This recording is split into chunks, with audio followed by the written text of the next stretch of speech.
ataupun apapun yang diberikan jalan oleh Allah, pastinya itu tetap akan terganggu. Makanya jangan lupa meminta kepada Allah apapun keinginan kita, karena Allah pasti akan mengabulkan. Dan hati-hati dengan ucapan kita.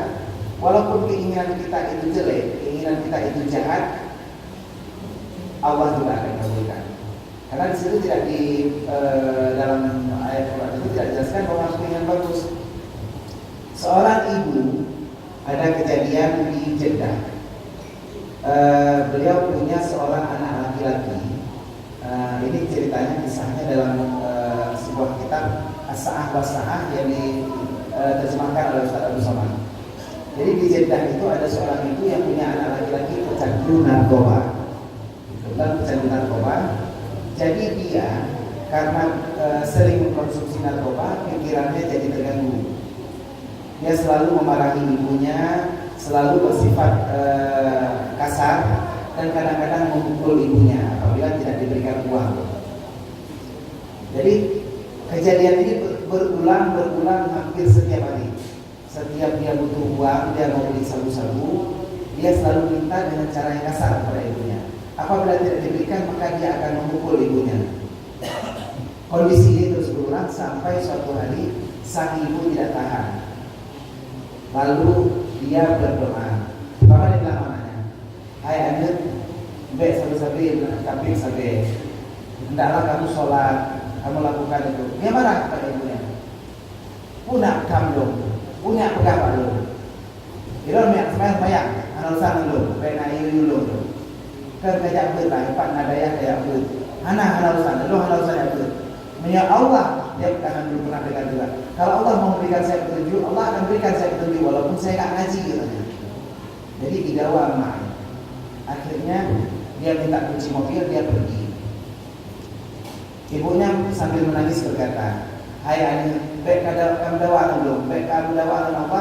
Baik kami main dengan hukum Allah. Kepancu kepada Allah." Kata ibunya, anaknya nggak percaya, punak terang. Dia marah pada ibunya. Dia ambil kunci mobil dan dia pergi. Tak lama kemudian, sekitar 1 jam perjalanan, karena pikirannya pun sedang kacau dan dia pun habis mengkonsumsi narkoba, mobilnya menabrak pohon. Bagian depan mobilnya hancur, belakangnya tidak, tapi tubuh anak ini patah semua sampai ke sendi-sendinya, sehingga whatever the world masih hidup ya. Tapi whatever the world selamat dari mobil, tubuhnya semua sudah lembek dan sudah patah. Yang selamat cuma leher ke atas. Jadi lehernya patah juga, tapi kepalanya nggak hancur. Badannya digigit semua, karena sudah patah, digigit seluruh badannya sampai kaki. Dan dia sadar selama 3 hari. Sang ibu saat itu menangis karena melihat kondisi anaknya. Tapi memang itu adalah akibat dari doa beliau. Allah akan hancurkan. Dan betul-betul aja badannya hancur semua memang. Waalaikumsalam. Badannya hancur semua dan patah seluruhnya, diberikan kesempatan 3 hari berjumpa ibunya, setelah itu dia meninggal. Nah, doa yang baik ataupun doa yang buruk pasti akan dikabulkan oleh Allah. Hati-hati dalam berdoa. Kadang-kadang raja tiba-tiba tahu tuh ibadah balap-balap. Rumah balap-balap ini lupa itu. Bisa jadi itu akan kejadian. Adapun kadang-kadang maknanya mereka punya onda pada balap-balap itu lupa.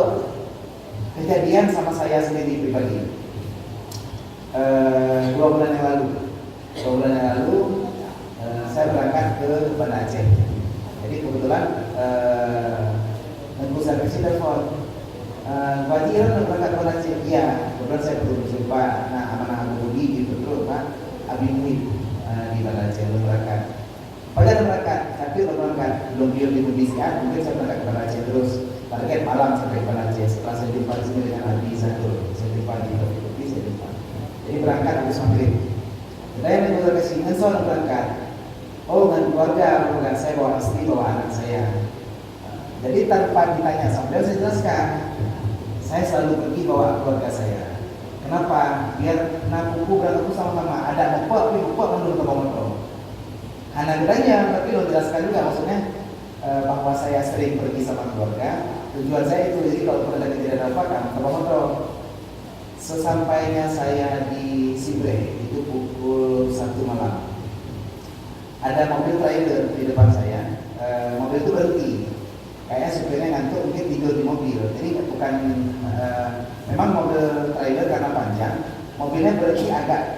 Maksudnya ban sebelah kiri tetap di atas pinggir jalan, jadi agak ke tengah dengan tidak ke pinggir.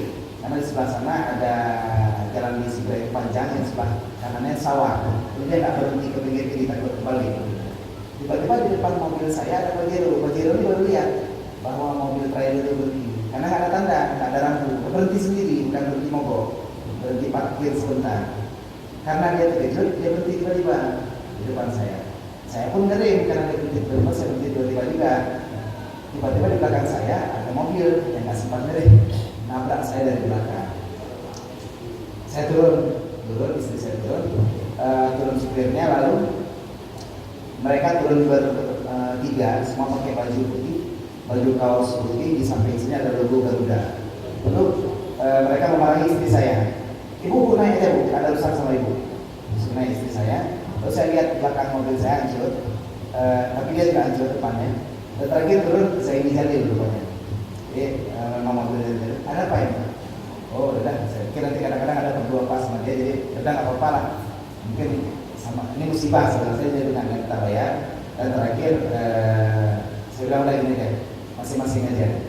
Setelah kejadian ini saya berangkat jumpa Yabi Muhib dan saya cerita. Kata beliau, kenapa tuh nggak minta bayar saja?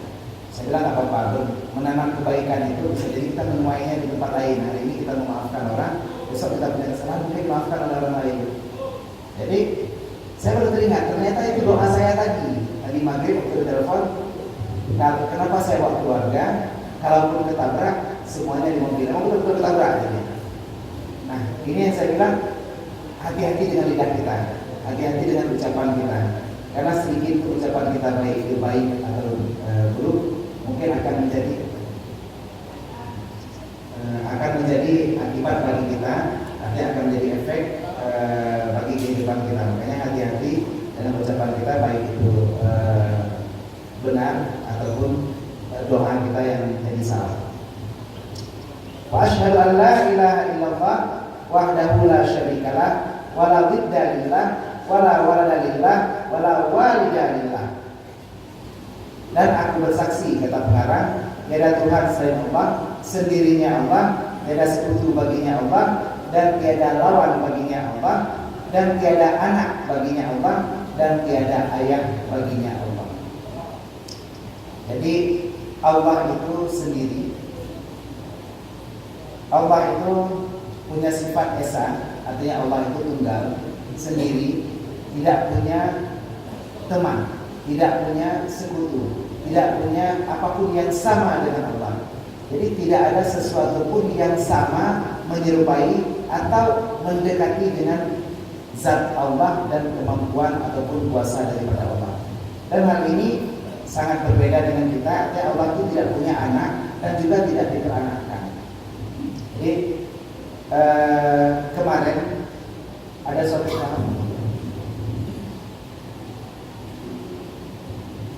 suatu paham tauhid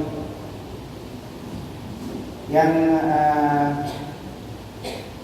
menyebar di Banda Aceh, dan insyaallah mungkin ini akan ada pengajiannya internasional, muzakarah ulama juga. Orang tuh buat acara ratib stimpe. Jadi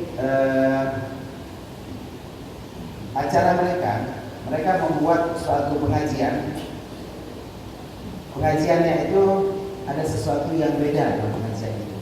Yaitu mereka meyakini bahwa Nabi Muhammad adalah bagian dari Allah. Tafsir ini diambil dari surat Al-Ikhlas, daripada ayat Qul huwallahu ahad. Pengajian ini memang saat ini sangat meresahkan, tapi tidak ada dan belum ada yang berani bantah. Kenapa? Karena paham ini sudah pernah ada dulu, yaitu paham dari Syekh Siti Jenar, yaitu paham mengatakan wahdatul wujud, bahwa kita semua adalah Tuhan, kita semua adalah bagian daripada Tuhan. Yang membawa ajaran ini sekarang di Aceh adalah anak daripada Amriya Mudawali, itu Aulia Amran. Dan mungkin hari malam Sabtu ini acara muzakarahnya didatangkan ulama termasuk dari internasional. MPU nggak berani ngomong, termasuk seluruh nggak berani. Ajarannya ini memang disebut tasawuf, tapi tasawuf tauhid, artinya kita tidak wajib mempelajari tasawuf seperti ini. Yang wajib kita pelajari tasawufnya ada tasawuf Imam Ghazali, ada tasawuf tentang akhlak tercela dan terpuji. Jadi kita tidak perlu mengkaji tentang zat Allah. Nah, mereka mencoba mengkaji ini. Mereka mengambil dalil daripada surat Al-Ikhlas, yaitu Qul huwallahu ahad. Katakan, kalau tafsir kita katakan bahwa dianya Allah itu satu, itu tafsir kita, dan insya Allah itu yang benar. Mereka mencoba mengkaji ini dengan pikirannya sendiri. Jadi mereka mengatakan Qul artinya katakan, wala yaqulu artinya qul itu katakan, itu fi'il amar. Wala yaqulu qaulan fa huwa qa'ilun wa dzakara maqulun, qul katakan. Huwa adalah dhamir. Huwa artinya dia, dan itu menunjuk kepada orang ketiga tunggal. Huwa itu dia, seharusnya ada sesuatu di situ. Katakan dia, dianya itu siapa sebenarnya? Kalau orang ketiga tunggal tidak ada di situ, makanya mereka mengatakan, kalau kita katakan dianya Allah, nggak mungkin pakai huwa. Kulillah, katakan Allah itu esa. Begitu dipakai kata-kata huwa, berarti ada sesuatu yang mau ditunjuk. Katakan dia, Allah itu esa. Nah, dia itu siapa? Mereka mengatakan nggak mungkin huwa itu marja' tampilnya kepada Allah. Kalau kita Ahlus Sunnah wal Jamaah tetap mengatakan huwa itu kembali kepada Allah, walaupun Allah itu di depan. Dan kenapa itu dibuat seperti itu? Allah yang Maha tahu kenapa mereka buat. Jadi walaupun di luar dari kaidah bahasa Arab yang normal, walaupun begitu kita tidak perlu menafsirkannya dengan pikiran kita. Ya udah, katakan dianya Allah yang satu, nggak ada lain, emang Allah yang satu. Nah, mereka meyakini huwa itu kembali kepada sesuatu, dan yang menurut mereka yang paling dekat adalah Nabi Muhammad. Nah, paham ini ceritanya dibuatlah. Dulu kita pernah ngaji dulu sama Pak Dasni, juga pernah dengar cerita tentang Nur Muhammad. Nah, mereka mengatakan kalau di pengajian kita Nur Muhammad Allah yang ciptakan. Nah, di pengajian mereka dia katakan Nur Muhammad itu dirobek dari zat Allah. Ada hadisnya, Allah menciptakan Nur Muhammad dari dirinya. Yang kita maksudkan dari dirinya, artinya penciptaan Nabi Muhammad itu oleh Allah sendiri. Tapi mereka mengatakan begitu Allah ciptakan dari dirinya, seakan-akan Allah merobek zatnya menjadikan itu sebagai Nur Muhammad. Dan kita semua dari Nur Muhammad, berarti kita semua adalah bagian daripada zat Allah. Nah, itu pemahaman mereka. Huwa itu Muhammad, kata mereka. Katakan dianya Muhammad itu Allah yang satu. Nah, ini yang aneh. Dan ini sekarang diterima semua. Kenapa? Kebetulan kemarin ini kan ada politisnya juga. Abi Amran punya masa di Barat Selatan, dan kemarin dalam pilkada Aceh, bukan Irwandi sekarang sudah ditangkap. Kita butuh banyak suara untuk memenangkan itu. Akhirnya dipakai Barat Selatan. Dulu Barat Selatan nggak pilihan. Kita untuk menang pilkada cukup Aceh Utara, Aceh Timur, Tangsa ini cukup dalam sini. Nah, kemarin kubu ini dikuasai oleh Mu'alim dan oleh Tarmizi. Bukan sana kosong. Dipakailah kekuatan ini sehingga sekarang pemerintah Aceh malah mendukung gerakan Tariq Saud ini. Kalau mau ikuti zikirnya silahkan, tapi hati-hati jangan sampai kita sampai salah akidah. Kemarin sempat buat juga di sini di Islamic Center. Kebetulan Bapak Wali Kota kita Syekh Yahya, beliau pernah ngaji di Buan Haji. Jadi beliau juga tidak berani menentang karena itu alma maternya, itu adalah anak gurunya.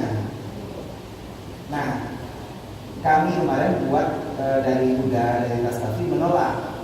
Tapi karena ya memang pemerintah mengizinkan, kemarin dibuat. Nah, waktu zikir di sini di Islamic Center, kebetulan ada yang pergi dan ada rekamannya. Mereka langsung sebelum zikir mengatakan seperti ini. Kita sekarang akan berzikir semuanya. Silahkan ikuti zikir yang dibawakan oleh Awiyah di depan. Tapi dalam berzikir kalian akan mengalami bermacam-macam kondisi. Nah, kondisi ini menunjukkan martabat kalian, menunjukkan tingkatan kalian. Nah, menunjukkan makam kalian. Jadi makam pertama kalian akan berada pada makam lupa diri sendiri. Nah, jadi kalau kalian berzikir misalkan kalian berzikir sampai pada makam lupa diri sendiri. Kita lupa bahwa kita digigit nyamuk, kita lupa kita lapar. Mereka sebelum diri kita belum makan, kita lupa kita lapar, kita lupa kita haus, kita lupa dengan diri kita sendiri. Harus berdoa kita terus berada pada makam lupa diri sendiri, maka kita berada pada level 1, martabat 1. Siapapun yang Anda di antara kalian di Islamic Center hari ini berzikir sampai lupa dengan dirinya sendiri, maka selamat, Anda sudah sampai level 1. Kalau yang kira-kira nggak lupa sambil zikir, masih pegang HP, masih main Facebook, masih WhatsApp, itu berarti Anda belum hana manfaat zikir belum. Nah, kalau Anda mau sampai level 2, orang yang sampai level 2 itu orang yang berzikir lupa akan zikirnya. Yang terkenal loh mereka yang nampu, kita lupa akan zikirnya.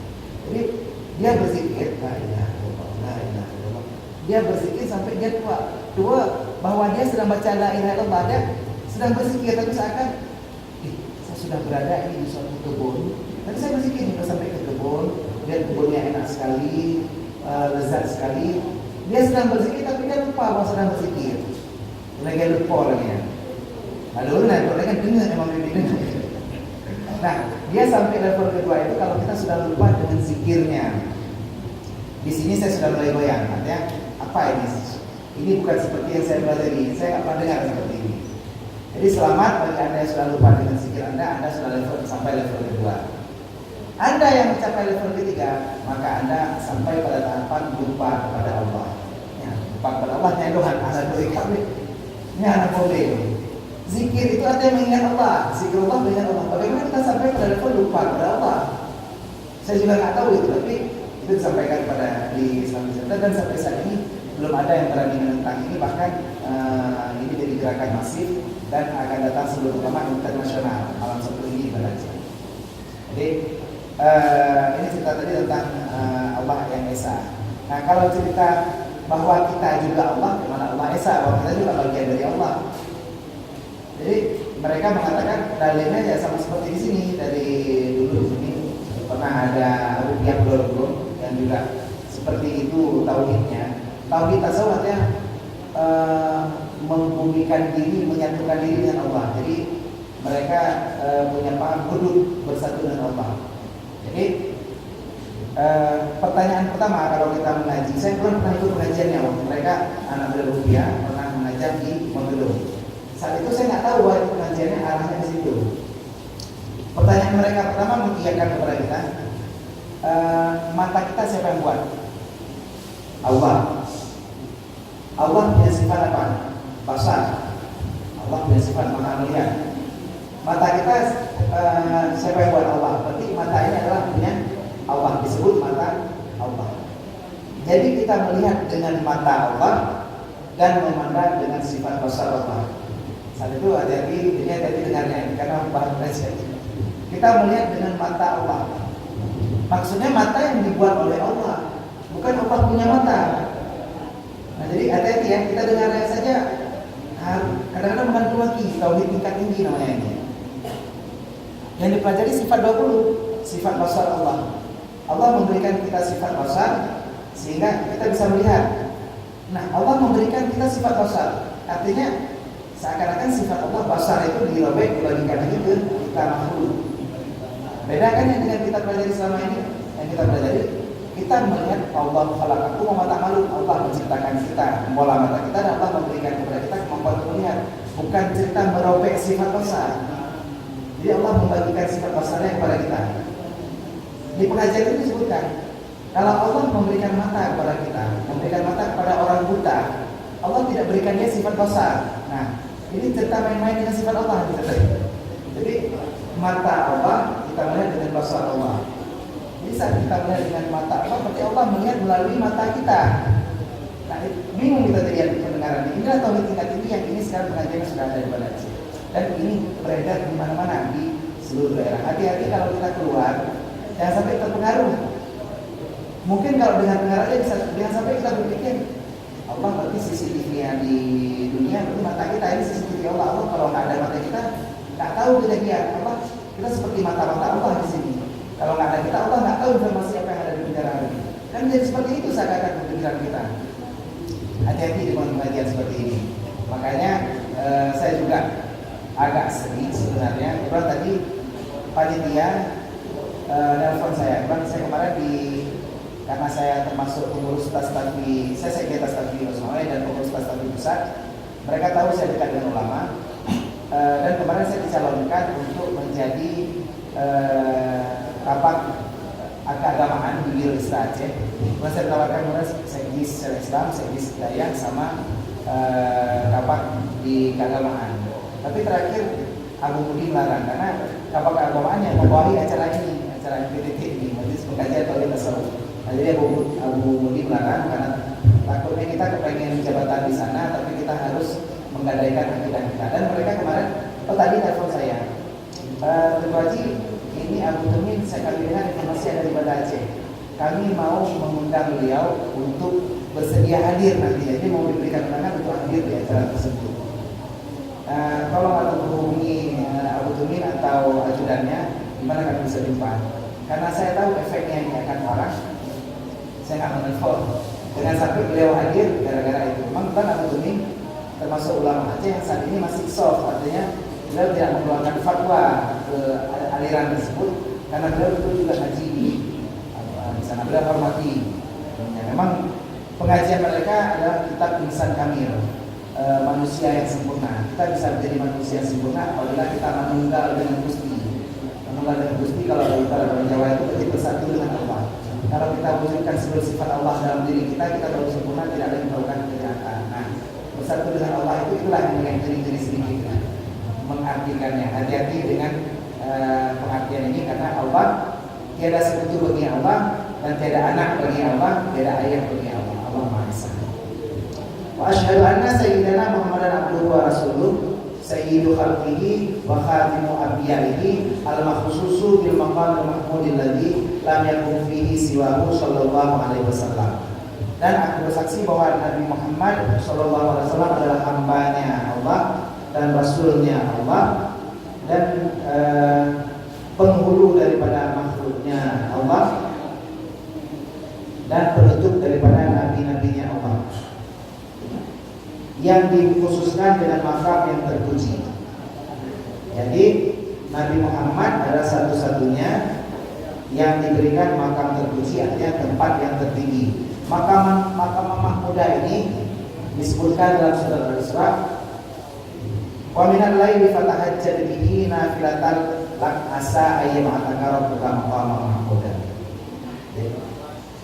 Dan di sebagian waktu malam hendaklah kamu melakukan sholat tahajud sebagai sholat sunnah, di mana Allah akan mengangkatkan kamu kepada maqam mahmudah. Maqam mahmudah adalah tempat terpuji dan ini diberikan kepada Nabi Muhammad, yaitu suatu hak untuk memberikan syafaat di hari kiamat. Jadi hanya Nabi Muhammad yang boleh mendapatkan hak untuk memberikan syafaat di hari kiamat. Lam yakum fihi siwahu. Tidak ada yang mendapatkan makam tersebut selainnya Nabi Muhammad sallallahu alaihi wasallam. Semoga rahmat Allah selalu di atasnya dan juga kesejahteraan.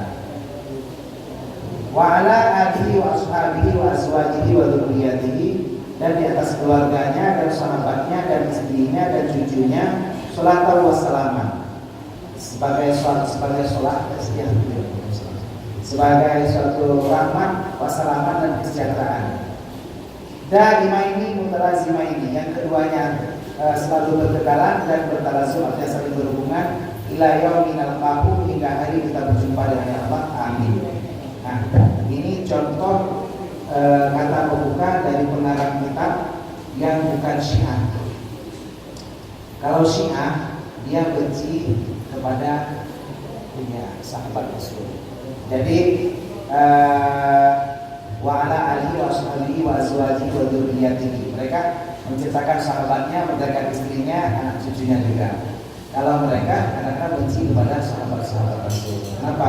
Orang Syiah beranggapan seharusnya yang jadi Nabi itu Ali, bukan Nabi Muhammad. Makanya kita bisa lihat kalau orang terkadang terlalu memuji keluarga Nabi, tapi benci kepada sahabat Nabi, bisa jadi ini termasuk dari golongan Syiah. Nah, itu baru pembukaannya, kita masuk kepada hadisnya. An Ibnu Umar radhiyallahu anhu, daripada Ibnu Umar radhiyallahu anhu, semoga Allah memberikan ridha daripada keduanya, anna Rasulullah sallallahu alaihi wasallam, sesungguhnya Rasulullah sallallahu alaihi wasallam qala, berkata, umirtu an uqatilan nasa, aku diperintahkan untuk membunuh manusia, hatta yashhadu alla ilaha illallah, sehingga mereka mau bersaksi bahwa tiada Tuhan selain Allah, wa anna Muhammadar Rasulullah, dan bahwa Nabi Muhammad adalah utusan Allah, wa yuqimus salata, dan mereka mau mendirikan salat, wa yutuz zakata, dan membayar zakat. Fa idza fa'alu dzalika, maka apabila mereka melakukan demikian, asamu minni dima'ahu, terjaga mereka daripadaku akan darah mereka, wa amwalahum, dan harta mereka, illa bihaqqil Islam, kecuali dengan hak daripada agama Islam, wa hisabuhum 'ala Allah ta'ala, dan perhitungan mereka di atas Allah Subhanahu wa taala. Rawahu Bukhari wa Muslim. Hadis ini diriwayatkan oleh Bukhari dan Muslim. Nah, hadis daripada Ibnu Umar radhiyallahu anhu telah berkata Rasulullah diperintahkan untuk membunuh, artinya untuk memerangi. Jadi Islam itu agama damai, tapi memang dijalankan dengan pedang. Jadi kita wajib memerangi kafir harbi. Ini ceritanya kafir harbi. Apabila Rasulullah masuk ke sebuah daerah, di situ ada orang kafirnya, Rasulullah pertama mengajak mereka baik-baik. Kalau mereka tidak mau masuk agama Islam, maka Rasulullah akan memerangi mereka. Sampai kapan? Sampai mereka mau bersaksi tiada Tuhan selain Allah dan Nabi Muhammad utusan Allah. Mereka mau bersyahadat, baru tidak diperangi lagi. Rasulullah masuk ke Taif, masuk ke Hijaz, masuk ke negeri-negeri Spanyol, Andalusia, semuanya ditawarkan, mau masuk nggak agama Islam? Nggak mau, ayo kita perang. Kenapa? Memang perlu perang untuk menegakkan agama Islam itu pertama.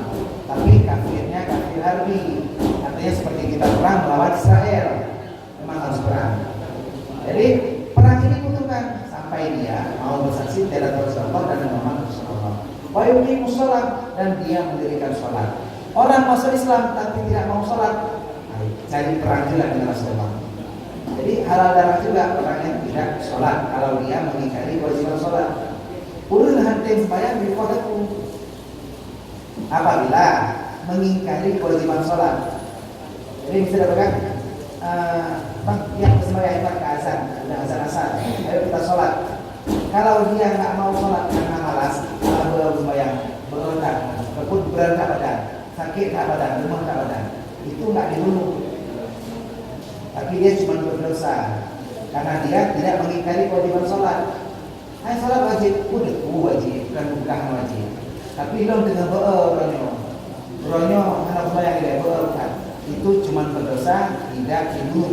Tapi kalau dia mengatakan sembahyang juga, kah wajib sembahyang, Eropa wajib sembahyang, dan cok parang ikon. Kenapa? Dia mengingkari kewajiban sholat. Nah, ini artinya aku diperintahkan untuk membunuh manusia sehingga dia mendirikan sholat. Jadi orang yang mengingkari kewajiban sholat, walaupun dia sudah saksi tiada Tuhan selain Allah, Muhammad Rasulullah, boleh dibunuh. Yang bunuh bukan kita, tetap pemimpin. Disyahadatkan dulu, kita laporkan kepada penguasa, kepada wali kota. Apabila dia tidak mau masuk Islam, tidak mau disyahadatkan, tidak mau mengakui kewajiban sholat, tetap dibunuh. Wa yutuz zakat, dan membayar zakat. Orang yang tidak membayar zakat itu juga dibunuh. Zaman Rasulullah dibunuh, zaman Umar, zaman Abu Bakar itu bahkan diperangi. Ya secara umum, kembali zakat Tuhan. Oh itu apa yang zakat? Zakat itu pengen bilang itu aku, belajar aku tuh aku, jaga tuh. Orang yang seperti itu dibunuh karena mengingkari kewajiban zakat. Tapi kalau orang yang pelit, artinya, hai kamu tuh wajib, tapi jangan balik udahnya dengan anak tuh kunci itu anak tuh itu lain. Dia mengakui wajib zakat tapi tidak mau membayar. Selama dia tidak mengingkari agama Islam dan kewajibannya, maka dia tetap berada dalam agama Islam. Kalau dia sudah mau bersaksi tiada Tuhan selain Allah dan Muhammad utusan Allah, mendirikan sholat dan membayar zakat, maka kata Rasulullah, mereka selamat akan hartanya dan darahnya. Artinya Rasulullah tidak akan lagi memerangi mereka, tidak akan mengambil hartanya karena ada harta ghanimah antara pasan perang, tidak akan diambil hartanya, tidak akan dibunuh, tidak ditumpahkan darahnya, illa bihaqi Islam, kecuali ada satu penyebab yang terjadi dengan hak Islam. Artinya seperti tadi, dia sudah masuk Islam, sudah tidak lagi diperangi.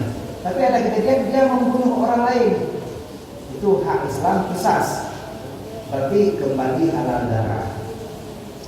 Siapa yang membunuh an-nafsu bin-nafsi wal ainu bil-aini, kalau kita pukul orang lain lalu matanya copot, maka kisasnya mata kita harus copot juga. Takoh darah lain, kita juga harus potong tangan. Nah, hari ini kita minta hukum Islam. Saat orang mencuri dipotong tangan misalnya. Nah, begitu kadangnya lucu-lucu, takoh darah. Tiba-tiba dia hukum potong tangan, ada haknya, ada batasnya. Batas berapa yang boleh dipotong tangan? Begitu kira-kira naik sidang ternyata itu tidak mencapai batas tersebut, maka kita harus kena qisas. Yang koh darah harus takoh darahnya. Orangnya tanya begitu urut, takoh haki urut, tatak urut, ataupun takoh urut. Kalau dia tidak hak untuk kita pukul, maka kita kena qisas, kena hukuman yang sama dengan dia, itu hukum Islamnya, kecuali dimaafkan. Makanya sekarang pemerintah Aceh sendiri untuk kejadian seperti ini hukum qisas belum berani diterapkan. Karena terkadang ada hukuman yang kita jatuhkan ke seseorang karena fitnah. Ulangnya kejadian sama seperti waktu masa dulu konflik. Awal tanya nak pergi ke hotel dunia, nak dimuntang Pak Luan 5.000, nak bayu, belum pergi. Itu lapor Pak Luan, ngecuak, ambil bunuh. Ingat ada ekor ibu. Hari ini juga seperti itu. Kita marah kepada seseorang, lapor polisi, tangkap masuk penjara. Jadi kebanyakan yang masuk penjara kadang-kadang bukan salah sendiri. Ada yang marah dengan, aduh, pokoknya duduk sekda lebih, belum pergi pokoknya. Dilaporkan masuk penjara, padahal nggak salah masuk penjara. Ada orang yang marah, pokoknya duduk kepala PU, belum duduk kepala PU, dia duduk pokoknya duduk. Fitnah, dia fitnah masuk penjara, padahal bukan salah.